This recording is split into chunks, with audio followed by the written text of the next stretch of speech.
Ada-ada saja tingkah laku murid ini. Saat jam belajar di kelas, dia ketahuan oleh gurunya sedang memakai masker wajah.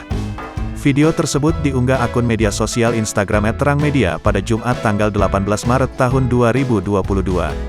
Terlihat dalam video siswa tersebut dipanggil ke depan kelas dan ditanya oleh sang guru alasan memakai masker tersebut. Murid tersebut menjawab karena hanya penasaran saja.